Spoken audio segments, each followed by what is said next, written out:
Aux Philippines, la crédibilité des élections présidentielles est remise en question moins de 2 semaines avant leur déroulement.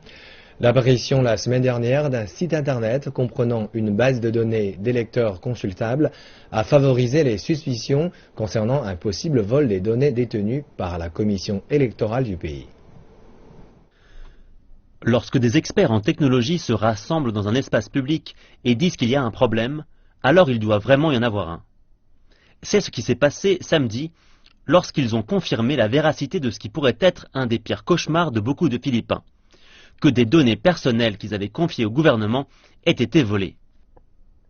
Techniquement, vous ne pouvez pas retirer les données une fois qu'elles sont sur Internet. C'est un fait établi.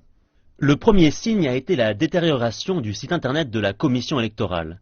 Et ce n'était pas la première fois que cela arrivait à un site Internet gouvernemental.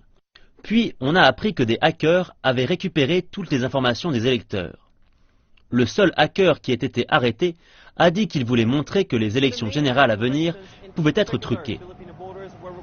Tout spécialement pour les élections du 9 mai, on a demandé à chaque électeur philippin d'enregistrer ses empreintes digitales, sa signature digitale, sa photographie et d'autres informations personnelles.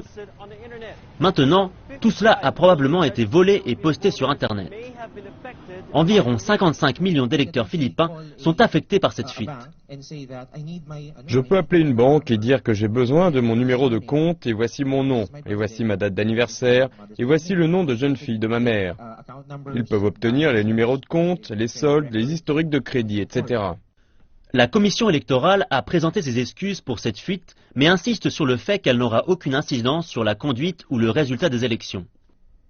Nous avons assisté au piratage d'un site Internet comprenant des informations publiques. Cela arrive sur l'Internet public comme sur l'Internet commercial. C'est là que tout le monde va, n'est-ce pas? Les élections, quant à elles, vont se dérouler sur un système différent. Elles vont se dérouler sur des ordinateurs différents, des serveurs différents, et elles seront sur un réseau complètement différent. Donc le piratage de l'un n'affecte pas nécessairement l'autre. Ceux qui étaient présents au forum technologique du week-end dernier étaient malgré tout déterminés à porter plainte contre le gouvernement. Ils considèrent que le piratage est le résultat de la négligence du gouvernement et qu'il est probable que leurs données personnelles courent aussi un risque au sein des autres agences gouvernementales.